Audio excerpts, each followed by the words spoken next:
Anjos, a Bíblia está longe de ser silencioso sobre os anjos, tanto no Antigo quanto no Novo Testamento.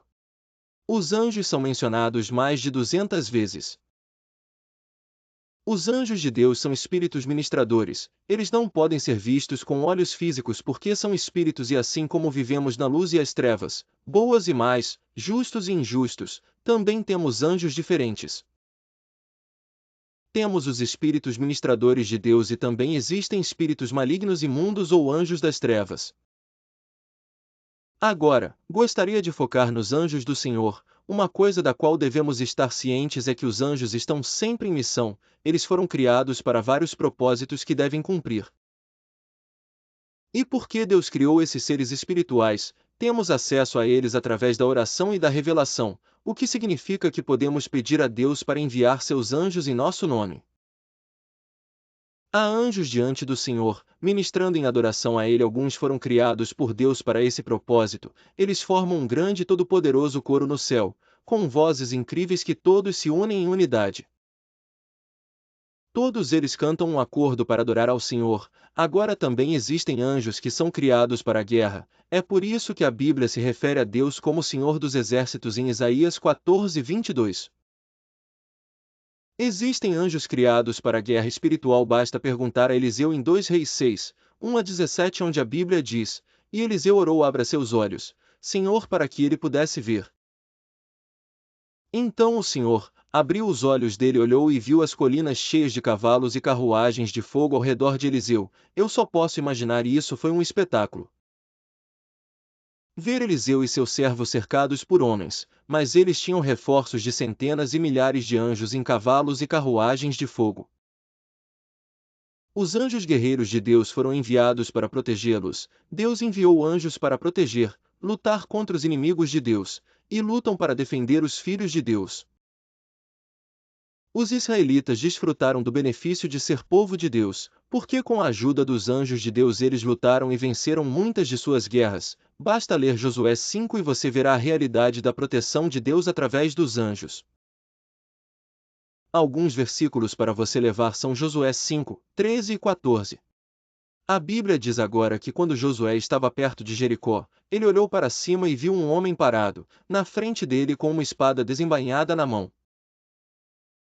Josué foi até ele e perguntou: Você é por nós ou por nossos inimigos?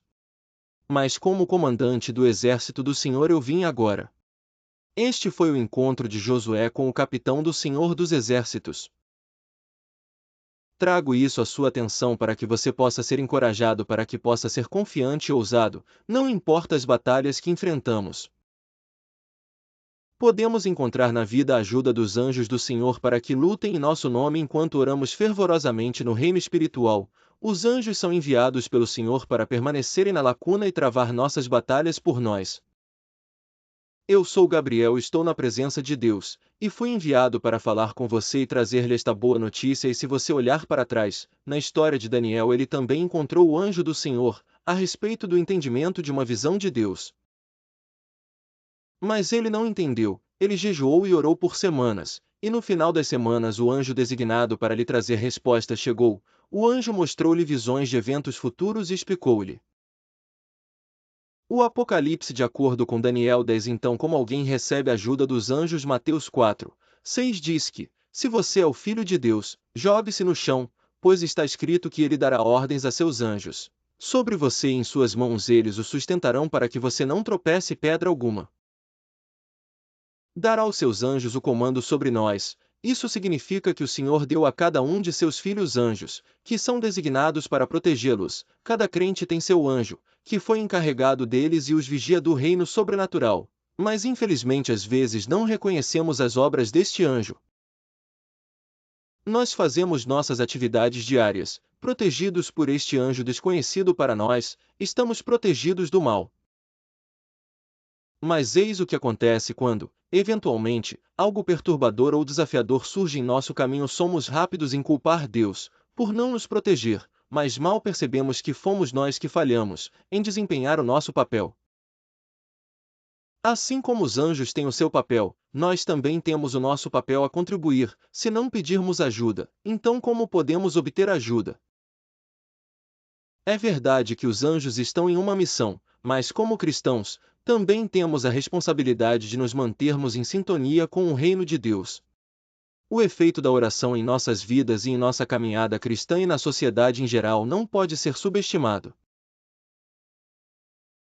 A Bíblia diz que a oração fervorosa e eficaz é poderosa e uma fortaleza para cada cristão. Em relação aos anjos, nós os ajudamos através da oração consistente. É por isso que Daniel teve que ser incansável na oração.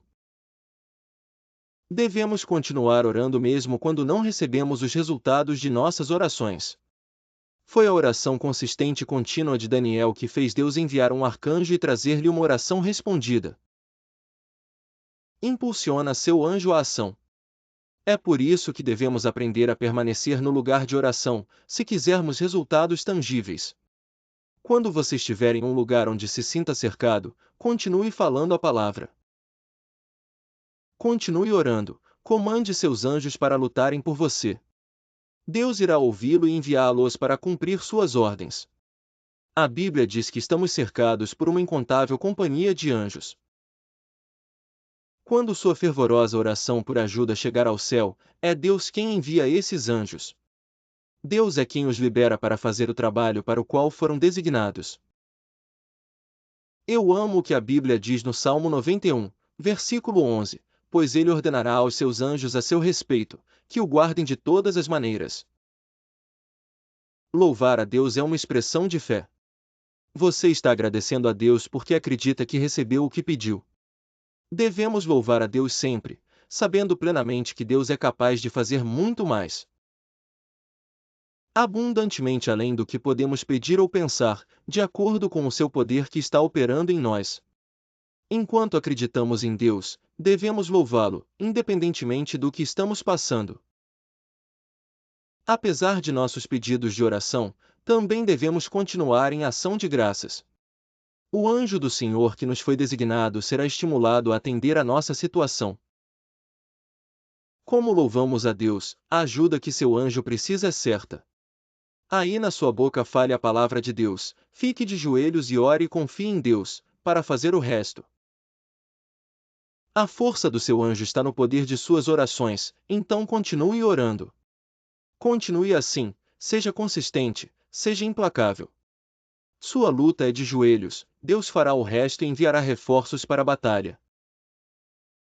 Os Nefilim, os 24 anciões, as 4 criaturas vivas, o gafanhoto demoníaco do abismo, aqui estão alguns dos seres mais interessantes e mais misteriosos na palavra de Deus. As 4 criaturas vivas em Apocalipse, a Bíblia nos diz que existem 4 seres viventes que passam o dia e a noite louvando a Deus. O profeta Ezequiel os descreveu em Ezequiel capítulo 1. De dentro dele veio a semelhança de 4 seres viventes e esta era a aparência que eles tinham, a semelhança de um homem, cada um tinha 4 rostos e cada um tinha 4 asas. Quanto à semelhança de seus rostos, cada um tinha o rosto de um homem, cada um dos 4 tinha o rosto de um leão no lado direito, e cada um dos 4 tinha a cara de um boi do lado esquerdo. Cada dos 4 tinha rosto de águia. Assim eram seus rostos, suas asas esticadas para cima, 2 asas de cada um tocavam a outra, e 2 cobriam seus corpos. Isso é altamente improvável porque em nenhum lugar nas Escrituras os anjos governam ou sentam em tronos. Há muito pouca informação sobre essas figuras misteriosas, mas o que sabemos é que eles são muito distintos no sentido que eles têm tronos e coroas de ouro. Os Nefilim em Gênesis 6, lemos sobre os filhos de Deus entremarem com as filhas dos homens, bem como personagens chamados de Nefilim que viviam na terra que eram essas pessoas chamadas de Nefilim. Eram eles uma raça quem veio a ser através da mistura de seres angelicais caídos e mulheres humanas. Eles são conhecidos como grandes guerreiros e gigantes bíblicos. Alguns chegaram ao ponto de afirmar que os Nefilim eram metade humanos e metade anjos, mas eram os Nefilim projetados por Deus? Ou inimigos a fim de destruir seus planos para a raça humana? Se este fosse o caso, a maldade e o pecado que havia no mundo, mais a contaminação da raça humana, bem, então faria sentido que o grande dilúvio mundial tivesse que acontecer, para destruir toda coisa viva. No entanto, há uma recorrência dos Nefilim em Números 13, 32 e 33, que ocorre muito depois do dilúvio. Além disso, várias culturas antigas, incluindo os babilônios, gregos e romanos, todos notaram uma raça gigante que era de natureza quase sobre-humana. Então você vê que os Nefilim estão cercados de mistério, e se você já ouviu a história de Davi e Golias, você sabe que Golias foi referido como um gigante. Muitos acreditam que ele era um descendente dos Nefilim, no entanto a Bíblia silencia sobre muitas coisas. Sobre a origem exata de os Nefilim ou seu aparente desaparecimento ou desaparecimento do gafanhoto demoníaco do abismo. Apocalipse capítulo 9. Durante os julgamentos das 7 trombetas, a 5ª trombeta libera o gafanhoto demoníaco.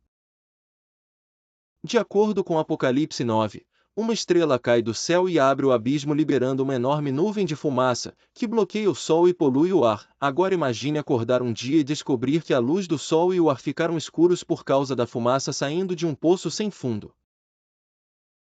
Imagine o caos. O sol mal é visível, deixando tudo em um estado de escuridão. O pânico se instala conforme as pessoas percebem que este não é apenas um fenômeno climático temporário, mas um evento catastrófico, e acho que todos estariam perguntando o que há naquele poço sem fundo? Bem, a resposta é que haverá gafanhotos demoníacos soltos na Terra. A descrição desses gafanhotos é quase surreal em sua vivacidade, pois eles têm a aparência de cavalos blindados com coroas douradas e rostos humanos. Mas seus cabelos são como os das mulheres e seus dentes são como os dos leões. O som de suas asas é como o barulho de um exército em marcha, e os seus taus são escorpiões, com ferrões que infligem dor insuportável. Esta é uma imagem aterradora que causaria medo nos corações de qualquer um que a visse. Eles disseram que Daniel estava a orar e a jejuar há 3 semanas para que Deus falasse com ele. E seu pedido foi ouvido no céu, mas durante 21 dias o príncipe espiritual do reino da Pérsia bloqueou o meu caminho. Então Miguel, um dos arcanjos, veio ajudar-me, e eu deixei-o lá com o príncipe espiritual do rei da Pérsia. Pegue e reparem nisto, um mensageiro angelical de Deus estava a caminho para dar a Daniel a resposta às suas orações. Quando um príncipe espiritual maligno do reino da Pérsia o bloqueou, e o príncipe espiritual era tão poderoso que Miguel, um dos arcanjos de Deus, teve de intervir. Agora em Daniel 10, 20, o mensageiro angelical ainda está a falar com Daniel e diz: agora devo voltar para lutar com o príncipe da Pérsia, e quando eu tiver partido de fato, virá o príncipe da Grécia. Então aqui a Bíblia menciona 2 espíritos, ou melhor, 2 espíritos territoriais que tinham uma localização geográfica designada. Cidades. Mesmo que tenham um muito elevado nível de atividade quando se trata de bruxaria noutras áreas ou países, existe um nível de atividade invulgarmente elevado para um determinado crime, como o assassinato, e para outras áreas do mundo parecem estar sempre em conflito e agitação. De qualquer forma, em Daniel 10, somos apresentados a 2 entidades malignas que são mais poderosas que os demônios comuns, porque controlam uma região específica. Bem, vamos mergulhar no elevado nível de atividade quando se trata de bruxaria. Noutras áreas ou países existe um nível de atividade invulgarmente elevado para um determinado crime, como o assassinato, e para outras áreas do mundo, parecem estar sempre em conflito e agitação. Recebemos sobre eventos futuros como este grande dilúvio. Agora, para compreender por que é que o dilúvio aconteceu. Sempre que os filhos de Deus tinham relações sexuais com mulheres, davam à luz crianças que se tornaram heróis e guerreiros famosos dos tempos antigos. Os Nefilins eram parcialmente tanto os anjos caídos como os gigantes. Os estudiosos cristãos acreditam que os Nefilins foram uma das principais causas do grande dilúvio na era de Noé, logo após a referência dos Nefilins na Bíblia em Gênesis 6, 5 a 7, pelo que diz que o Senhor observou a extensão da maldade humana na terra.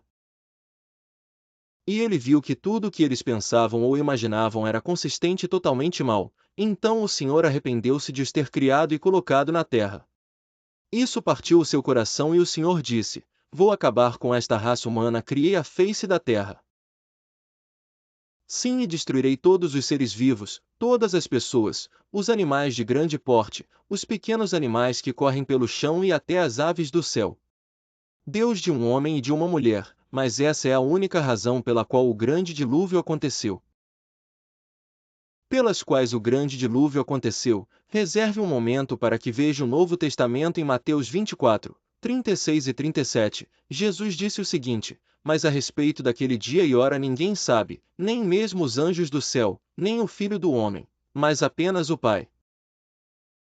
Pois como foram os dias de Noé, assim será a vinda do Filho do Homem. Jesus, ao falar do seu regresso, disse: como foram os dias de Noé, assim será a vinda do Filho do Homem. Então, como interpretamos o que Jesus está dizendo aqui, como foram os dias de Noé? Por que Jesus está falando nos últimos dias as pessoas, civilizações do mundo serão como na era de Noé? O que fazemos deste poço? Noé era um homem justo, vivendo numa época em que o mundo estava cheio de pecado. A sociedade tornará-se perversa e as pessoas mais preferiam fazer as coisas à sua maneira, e o mal era galopante no coração de muitos. Deixem-me parar por aqui e façam algumas perguntas sobre os dias de hoje em que vivemos. Estamos vivendo numa época em que o mundo está cheio de pecado, a sociedade tornou-se perversa e as pessoas preferem fazer as coisas à sua maneira, e a maldade neste mundo hoje. Enquanto continuo, quero que se inscreva no canal e deixe seu joinha para nos ajudar neste projeto. Como eram os dias de Noé e compará-los com os dias de hoje antes do dilúvio? Enquanto Noé estava a construir a arca, passou anos e anos pregando ao povo e ninguém respondeu. As pessoas ignoraram os avisos de que Deus, o julgamento de Deus está chegando. As pessoas ignoraram os apelos ao arrependimento. Agora deixem-me perguntar: quantas pessoas podem aceder ao Evangelho hoje, mas escolhem não o fazer? Quantas pessoas ouvem o Evangelho hoje, mas optam por ignorar isso? Tenho a certeza que quando Noé pregou e passado algum tempo, quando as pessoas não viram o dilúvio chegar, acredito que deve ter sido ridicularizado por alguns e até mesmo perseguido. E nos dias de hoje? Enquanto falamos sobre o fim dos tempos, enquanto falamos sobre esta ser a 11ª hora e quão perto estamos do regresso de Cristo, a Bíblia afirma em 2 Pedro 3, 3. Sabendo antes de mais que nos últimos dias virão escarnecedores com escárnio, seguindo seus próprios desejos pecaminosos, somos informados de que, para aqueles de nós que esperam o regresso de Jesus Cristo, teremos que enfrentar pessoas que irão agora zombar e troçar de nós. Para obter mais detalhes sobre o que os dias de Noé eram, temos de ler em Gênesis 6, 5 a 8, que diz que o Senhor viu que a maldade do homem era grande na terra, e que toda a intenção dos pensamentos do seu coração eram apenas má continuamente. E o Senhor arrependeu-se de ter feito o homem na terra. E isso entristeceu-o no seu coração. Então o Senhor disse: apagarei da face da terra o homem que criei, homem, animais, répteis e aves dos céus, por lamento tê-los feito. Mas Noé encontrou graça aos olhos do Senhor, e a partir disto podemos compreender que a terra estava muito longe de se parecer com o jardim do Éden. Moral piedosa: não os padrões divinos sendo mantidos, todas as normas foram substituídas pelo mal, todas as leis de Deus foram postas de lado e substituídas pela ilegalidade do homem. Era um mundo em que tudo que antes era tabu era agora praticado abertamente. Todas as instituições de Deus tinham entrado em colapso e toda a sociedade estava tornando-se desvendada. Agora, nos dias de hoje, vou perguntar mais uma vez: se olhar à sua volta, olhe por toda a sociedade, olhe para os grandes meios de comunicação, veja algumas das ações que estamos testemunhando em todo o mundo. Olhe para algumas das leis que estão a ser aprovadas, a nossa moral piedosa a ser mantida, são padrões divinos a serem mantidos. Em Hebreus 11, 7 diz: pela fé Noé, a ser avisado por Deus sobre acontecimentos ainda não vistos, com medo reverente construiu uma arca para a salvação da sua família. Por isso ele condenou o mundo e tornou-se um herdeiro da justiça que vem pela fé nos seus dias. Noé teve de construir uma arca para ser salvo do lado de Deus, mas hoje Deus forneceu-nos uma arca de segurança e o seu nome é Jesus Cristo. Maneira de sermos salvos da condenação eterna: o seu nome é Jesus Cristo. A pergunta que eu e tu devemos responder hoje é: estás pronto e disposto a aceitar Jesus Cristo como teu Senhor e Salvador? Ele é o caminho, a verdade e a vida. Ele é quem nos salvará do juízo de Deus que se avizinha neste mundo. Por isso encorajo-vos a estar sempre numa posição correta diante de Deus, porque a Bíblia diz-nos que quando Cristo vier será repentino e inesperado, estarão a trabalhar no campo duas pessoas, aquela que aceitou Cristo como seu Salvador será levado, o outro será deixado para trás. Duas pessoas estarão a moer no moinho, aquele que aceitou a Cristo será levado e o outro deixado para trás. Em Lucas 17, 27 a Bíblia diz que as pessoas estavam comendo e bebendo, casando e sendo dadas em casamento até ao dia em que Noé entrou na arca, então o dilúvio veio e destruiu tudo. Todas as pessoas do tempo de Noé estavam vivendo vidas de felicidade ignorantes, sem qualquer preocupação ou medo de que os seus pecados lhes trouxessem o julgamento de Deus. Então, se me pode ouvir direito agora, ainda tem tempo para se preparar, ainda tem tempo para ter a certeza que a sua vida está em ordem. Por isso prepare-se, esteja pronto, viva para Jesus Cristo. Não se deixe levar por tudo que este mundo tem para oferecer. Viva para Jesus Cristo, arrependa-se e viva bem diante de Deus. Em Tito 2, 13 a Bíblia fala-nos sobre a bendita esperança. O que é a bendita esperança? Podes perguntar bem. Em Tito 2, 13 a Bíblia diz: esperando pela nossa bendita esperança o aparecimento da glória do nosso grande Deus e Salvador Jesus Cristo. A bendita esperança para nós como cristãos é a segunda vinda do nosso Senhor Jesus Cristo. Deixem-me dizer-vos que estamos em rota de colisão com o destino. Chegará o dia em que aqueles que nascerão de novo serão arrebatados no ar para se encontrem pessoalmente com Jesus. A Bíblia diz-nos que receberemos corpos glorificados em céu, estaremos na presença de Deus Todo-Poderoso, por toda a eternidade. Agora a salvação é uma decisão pessoal, o que significa que é a sua decisão somente aceitar Jesus Cristo ou rejeitá-lo. Assim como você veio ao mundo sozinho, você deixará este mundo por sua conta, estará diante de Cristo como indivíduo. Chegará um dia em que não poderá apontar o mundo. Bem, deixe-me dizer-lhe que a Bíblia diz em 2 Coríntios 4 que no caso deles, o Deus deste mundo cegou as mentes dos incrédulos para impedi-los de ver a luz do Evangelho da glória de Cristo, que é a imagem de Deus. Quero concentrar-me nas primeiras palavras deste versículo: o Deus deste mundo cegou as mentes. Este mundo está perdido e a Bíblia diz claramente que o Deus deste mundo, o diabo, Satanás, ele tem o controle na mente das pessoas que não estão em Cristo. É por isso que não devemos ser conformados com os padrões dos valores e costumes deste mundo. Repararam na heresia? A explosão destruiu a falta de reverência aos princípios divinos que este mundo tem. Precisamos de ser um povo que está focado em Cristo, um povo que são governados pela palavra de Deus, um povo que é regulado e dirigido pelo Espírito Santo, para que possamos realmente buscar primeiro o reino de Deus. Quando Jesus estava a subir ao céu, a Bíblia diz que eles estavam a olhar atentamente para o céu enquanto ele ia, quando de repente 2 homens vestidos de branco estavam ao lado deles. Homens da Galileia disseram: por que ficas aqui a olhar o céu? O mesmo Jesus que te foi tirado para o céu voltará da mesma forma que o viste ir para o céu. Mas a pessoa mais importante para se ter falado esta promessa foi o próprio Jesus. Em João 14, versículo 1, ele disse aos seus discípulos: não se turbem os vossos corações, creiam em Deus, creiam também em mim. A casa de meu pai tem muitos cômodos. Se assim não fosse, eu teria lhes dito que estou a ir lá para lhe preparar um lugar, e se eu for e preparo um lugar para si, eu voltarei e levá-lo-ei para estar comigo, para que também possa estar onde eu estou.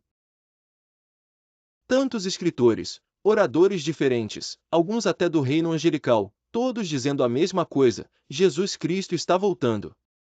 Não se distraia com este mundo, Jesus está a voltar. Não fique demasiado confortável neste mundo. Jesus está voltando. Não durma na palavra de Deus, não durma nas promessas de Deus, não ignore os sinais das vezes em que Jesus está voltando como um ladrão durante a noite. O Senhor estará voltando e esta mensagem é repetida inúmeras vezes. Porque o Senhor quer que continuemos vivendo como se Ele viesse amanhã, para estarmos em alerta vermelho. Estejamos sempre prontos para que, se Ele vier amanhã, se Ele vier esta noite, tu e eu não tenhamos vergonha de dizer o nome de Jesus. Mas não viva sem Jesus, não seja considerado morno, ponha a sua casa em ordem, depois fique em oração, esteja atento aos tempos, porque é certo que a vinda do nosso Senhor Jesus está próximo. Passe nossa mensagem nos grupos da sua igreja, envie a uma pessoa que precisa ouvir a palavra de Deus, deixe seu comentário ou sugestão para novos vídeos. E fiquem na paz do nosso Senhor Jesus Cristo. Compartilhe este vídeo com uma pessoa que esteja precisando ouvir sobre a palavra de Deus, faça um comentário e nos deixe uma sugestão de vídeo.